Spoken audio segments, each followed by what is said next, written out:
Buongiorno. No ei ole ihan aamu enää. Ruvetaan lähenemään puolta päivää meidän leirintäalueella. Hyvin on nukuttu, mutta ennen kuin päästiin nukkumaan, oikeastaan seurasi vesikatastrofi numerolla 2, nimittäin ihan järjetön ukkosmyrsky. Meillä tuli tuosta liukuoven ylälaidasta jostain syystä vähän vettä sisälle tonne matkailuauton sisäpuolelle, mikä ei ollut niinkään kiva juttu, mutta siitäkin selvittiin. Ja totta kai sitten aamulla, kun ei ollut mitään mahdollisuutta enää rullata kiinni markiisia tai ottaa mattoa pois, se tuli niin nopeasti se ukkosen ilma tähän päälle, että kaikkihan oli aivan muhjussa, matot ja pöydät ja tuolit ja yhdet kengätkin unohdettiin ulos. Elikkä aamulla ensitoimenpiteenä lähdettiin tuon niin sanotun terassimaton pesuun. Helpponakki, tuolla ollaan niin lähellä rantaa ja tuossa on tuommoinen venelaituri ja sieltä löydettiin semmoinen kivitaso ja yksi rouva meille sanoikin, että no hei, siellä on vesiletku, että ei muuta kuin mattokantoa ja sinne vaan matonpesulle ja viritettiin se tohon nyt kuivamaan. Kengät on pesty ihan perinteisesti pesuvadissa, mutta meillähän olikin näitä helppoja ja nopeasti kuivuvia kenkiä, niin ne on jo hoidettu alta pois. Nyt tässä tietysti yritetään saada vähän aurinkoa osumaan tuohon meidän auton edustalle, että saataisiin toi maa kuivaksi. Sitä vettä tuli nimittäin tosi paljon. Tuossa naapuri myöskin on matkailuautonsa katolla. Heillä on ilmeisesti ollut myös jonkunnäköistä tilannetta, että on vettä tirahtanut jostain sisälle. Eikä oltu tuossa mattopesuhommissakaan todellakaan ainoita, että kyllä sitä tuli niin paljon, että se tosissaan sitten ihan sellaisen mudan peitossa oli nuo kaikki matot. Mutta aamu valkeni pilvisenä, tosin nyt pilvet alkavat väistyä, mukava lämmin auringonpaiste. Ei ole mitään hajua, paljon täällä on lämmintä, varmasti yli 20 astetta. Reippailtiin tuossa heti aamutuimaan ensin kierrättämään. Löydettiin kierrätyspiste ja löydettiin paikat kaikille, mitä toivottiinkin, eli pahvit ja lasit ja metallit ja vielä sitten muovipullot. Niin kivempihan se on, että niitä ei pääse kertymään tonne autoon, että viedään ne heti vaan alta pois. No, tässä lähellä on myöskin Obi-Market ja kävi tuossa jo mielessä, että hitto, pitäisikö kävellä sinne ja ostaa joku Makitan imuri. No joo, pienihän toi on toi lattiapinta-ala, mutta varsinkin nyt kun on sellaisessa mudassa tämä auton edusta, niin tosi paljon tulee roskaa sisälle. Varmaan kaikille karavaanareille jo ihan tuttu asia. Mutta on yritetty nyt ratkoa tätä tilannetta sillä, että meillä on yhdet kengät, niin sanotut sisäkengät, ne meidän varvassandaalit, ja vaihdetaan niin kuin kenkää tuossa ovella, että yritetään minimoida sitten sen sisälle kulkeutuvan roskan määrä. Illan tunteina tehtiin vähän sellaista muistilistaa siitä, että mitä olisi ollut hyvä olla mukana. No totta kai kun on kuuma, niin lasin alusia ei mietitty ollenkaan. Ja toinen tuote, mitä me kotona tykätään paljon käyttää, on sellaiset tölkkikuulerit. Ne on ostettu vuosia sitten itse asiassa Balilta. Ne on Bintangin kuulerit, mutta sellaiset neopreenisysteemit, ne on ihan täydelliset. Niitä olisi voitu ottaa pari kappaletta mukaan. Jonkunnäköinen ovimatto. Onko se ovimatto, kynnysmatto? Anyways, joku sellainen olisi ollut ihan kiva. Ei älytty ottaa mukaan. Meillä on tosissaan tommonen iso muovitettu matto tähän ulos, mutta tuossa olisi voinut olla jotain, koska toi rappu menee nopeasti sitten myöskin ihan muhjuun, kun siitä kulkee. Muutoin kaikki ok, jääkaappi tuntuu uskomattoman tilavalta. Käytiin tosiaan ruokaostoksilla ja sinnehän mahtuu vaikka ja mitä. Tämän päivän sellainen ekstra hankinta tuolta Aldi oli tuossa toi lähinkauppa, mihin käveltiin ihan meille tuttu Aldi Suisse, niin heillä oli tällaista viinipullokassia, niin ihan ja sopivan pientä, niin ostin sellaisen tuohon kierrätystä silmällä pitäen, koska siinä on sitten kuitenkin tämä tällainen lokerointisysteemi, että saa sinne sitten tungettua, oli se sitten pahvia tai muovipulloa tai tällaista, koska meillähän oli ainoastaan paperikasseja ja eilisen sateen jälkeen asiathan vettyy. Mutta kesä kuivaa minkä kastelee. Tämä meidän camping-alue on siis nimeltään Lugano Muzzano, eli ollaan ihan tässä Luganojärven rannalla.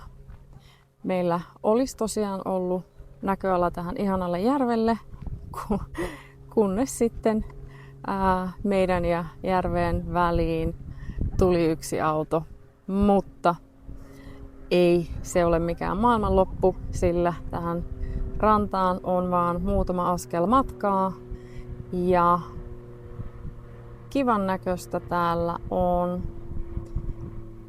Tuolla puolella on jonkun näköinen venesatama ja tuolla sitten, mihin nuo autot loppuu, niin jonkin näköinen, no itse asiassa ihan hyvän näköinen uima-allas. Siellä oli aamulla vielä putsaus käynnissä, joten en lähtenyt sinne niin sanotusti jalkoihin pyörimään. Teen sen myöhemmin. Tässäpä vielä näitä ruokaostoslöytöjä. Eli eilen supermarketista otettiin toi Mantovano meloni. Siitä on tulossa ainakin salaattia. Puolet siitä käytetään johonkin muuhun. Me yleensä ostetaan sellaista kuin Snowball. Mä en ole tuota Mantovanoa tuolla meillä päin kauheasti nähnyt. Nyt pääsee se testiin. Ja sitten me löydettiin tässä niin kuin sanotaan, että tessiiniläisistä lehmistä, tessinäisten lehmien maitoa, niin otettiin pari juustoa testiin. Sitten löydettiin tämmönen Ticino Platte, eli siellä on paria eri kinkkua ja jotain salamia vielä vähän huonosti näkyy. Mutta ehkä kiinnostavin oli Aldista tämä. Tämä on luomupastaa, joka on tehty timiljavehnästä. Eli se on nyt joku tällainen, tuossa sanotaan, mitä tässä sanotaan? Ancient, muinainen, yes, joo, muinaisesta vehnästä. Otettiin toki sitä omaa spelttipastaa mukaan, mistä kovasti tykätään, mutta tämä kiinnitti huomion. Laitamme pastan ehdottomasti testiin ja jos se osoittautuu hyväksi, ehkäpä viemme pussillisen sitä kotiin. Nyt kun tämä meidän camper on semmoisessa kohtuullisessa kunnossa, niin pieni katsaus tänne takatilaan, joka on tietysti myöskin nukkumatila. Mä taisin sanoa, että meillä oli erityinen syy, miksi me haluttiin juuri tämä camper. No ei mitään mullistavaa, toi sivuikkuna oli kuulemma jotain ekstraa, mutta säilytystilat on oikein hyvät ja nämä sängyt tästä olisi nostettavissa ylös ja ne tuolla näkyy ehkä hyvin pienellä. Siellä on olemassa tuollaiset vastakappaleet noiden kaappien alapuolella. Eli nämä kummatkin yksilösängyt sais nostettua ylös, johon tällöin tietysti vapautus hurjasti paljon enemmän tilaa. Tällä hetkellä meidän kanu majailee tuolla ja tähän silti jää takatilan lattiaa näkyviin hyvin. Tähän jää tää tällainen rappu ja kenkäluukku. Ja täällä on säilytystilaa tosi kivasti. Tossa on iso kaappi, tuolla noitten kanulaukkujen vieressä on iso kaappi. Ja mikä parasta, jos tämän toisen puolen sängyn nostaa ylös, siellä on 3 sellaista syvää lokerikkoa.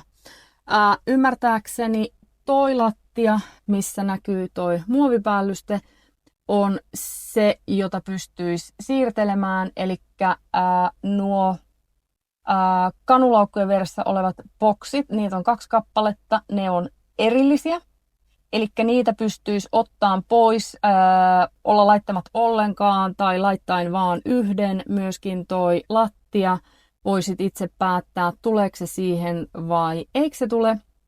Ja tämä takatilan muokattavuus oli se syy, minkä takia me haluttiin vuokrata juuri tämä Roller Team Livingstone Duo. Ja toistaiseksi tilat on osoittautuneet oikeinkin toimiviksi.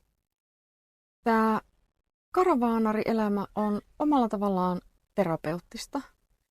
Kotiolosuhteissa mä en ikinä milloinkaan jättäisi mitään johtoa roikkumaan tollei. Mutta nyt kun mä ajattelen, että se joku sellainen sähköjohtokela oli auton alla tuolla kaatosateessa koko viime yön ja siellä on joku jatkopala toisessa päässä tuolla sähkökaapissa ja sitten toinen vielä tässä näin, niin mä ajattelin, että tää on aika pientä siihen verrattuna. Ehkä jäämme henkiin. Toi on aika kiva idea, nimittäin tuosta kustomoidut rekisterikilvet. Mä en nimittäin jaksa uskoa, että noi olisi missään maassa viralliset. Että luultavasti ne vaihtaa ne paikalleen aina kun ne on parkissa. Täytyy laittaa korvan taakse. Meillä Sveitsissä on nimittäin aina klipsillä noi kilvet, ne olisi tosi helppo vaihtaa. Niin ehkä me tilataan meidän kanavatunnuksella tollaset jonakin päivänä. Pistetään harkintaan. Ja siinä kököttää meidän kaasugrilli. Taisin jo mainita, että ei ole mikään kovin ihmeellinen kampe. Hän siis seisoo 3 jalalla ja on tuolla tommonen pyöräytettävä kaasupatruuna. Mutta niin sillä vaan on ruokittu itsemme koko reissun ajan.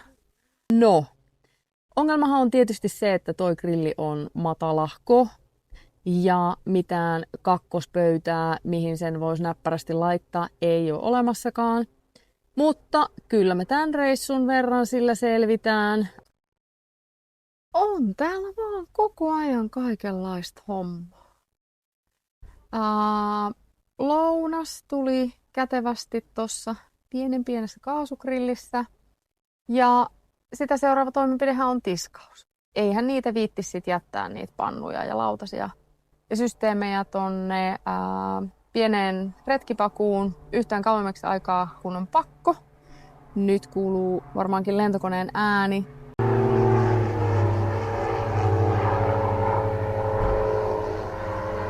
Tässä on Luganon lentokenttä aika lähellä, mutta ei sillä tavalla haittaa, koska ihan tosi pieniä jettejä lentelee vaan tosta, että ei ole nähty edes mitään Embraeria, todella pieniä vehkeitä, Airbusista nyt puhumattakaan. Mutta tiskaus, saatiin projekti maaliin, mutta parantamisen varaa nyt löytyy tässä valmistautumisessa. Nimittäin meillä oli kyllä ihan perusasiat, eli tiskivati ja tiskiaine ja sieni, mutta vaellettuamme niiden likaisten astioiden kanssa tuonne kämppärin tiskausalueelle, mistä saa lämmintä vettä. Ei olla nimittäin laitettu kaasua päälle tässä pakussa ollenkaan. Niin meillähän ei ollut sitä tulppaa, millä sen olisi saanut sen veden pysyyn siinä altaassa. Et vähän meni sellaiseksi niin kuin turhaksi veden laskemiseksi. Mutta selvittiin muistivihkoon.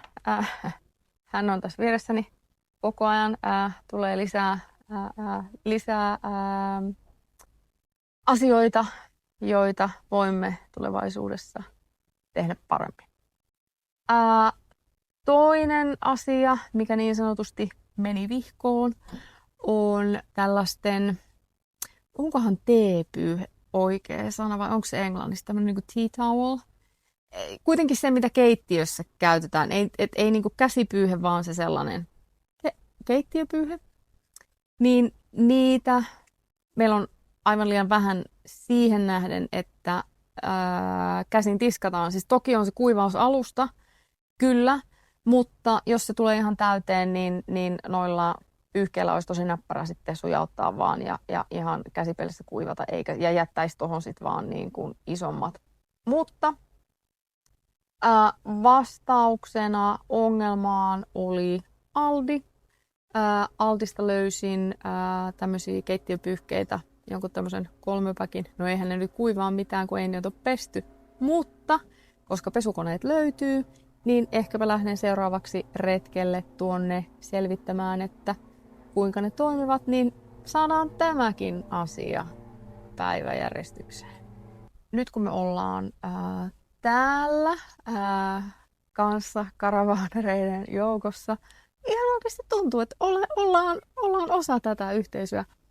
Ja toki kauppareissulla, kun käveltiin tonne Aldiin, ja siinähän nyt oli toinen ja ehkä jopa kolmaskin camping-alue niin kuin tuossa matkan varrella, niin totta kai me kyylätään näitä muita, että minkälaisia autoja näillä on ja tällä tavalla. No, silmiin pistää tietysti ekana tollaset tosi vanhat, että ihan tuossa naapurista lähtivät tänään, siis se on varmasti joku vuoden 89 Westfalia. Siis tiedätte sen semmoisen kulahtaneen keltaisen, niin kyllä se pistää miettiin, että miksi. Mutta mun puoliso tuli siihen tulokseen, että ehkä he on ostaneet sen uutena. Ne oli aika iäkkäitä ihmisiä. Et ehkä siinä tulee sitten sellainen niin kuin luopumisen vaikeus. Ei, että tällä vedetään niin kuin tappiin asti. No sitten yksi koulukunta on bulli-tyyppiset ratkaisut. Sanotaanko noita Suomessakin bulliksi? No anyway, siis Volkswagenin tämä pieni systeemi, missä on toi pop-up-teltta katolla. Sitä tarkoitan. Kalifornia. Niin näitä tämän tyyppisiä, avataan tää katto ja nukutaan täällä teltassa autoja, on yllättävän paljon. No sitten on noita todella suuria. Olikohan Concord tuossa ihan samalla käytävällä, oltiinkohan me nyt Via del Bosco. On tää meidän katuosoitteemme täällä, mutta nyt kun on esimerkiksi tähän kämppäriin ajanut tällä pakulla, niin en mä edes tiedä, miten tuommoisella vehkeellä tänne niin kuin pääsee. Kai, joo. Mutta eihän se varmaan sillä hirveän käytännöllistä ole. Mutta takanani näkyvä Roller Team on toistaiseksi palvellut meitä hyvin, kohdellut meitä hyvin. Ja ei voi muuta sanoa kuin, että arki rullaa. No niin, on se minunkin osallistuttava näihin talkoisiin. Minun tehtäväkseni jää maistella sitten nämä paikallisoluet. Tohtiikohan noista arvostelua tehdä, mutta maistellaan nyt ainakin.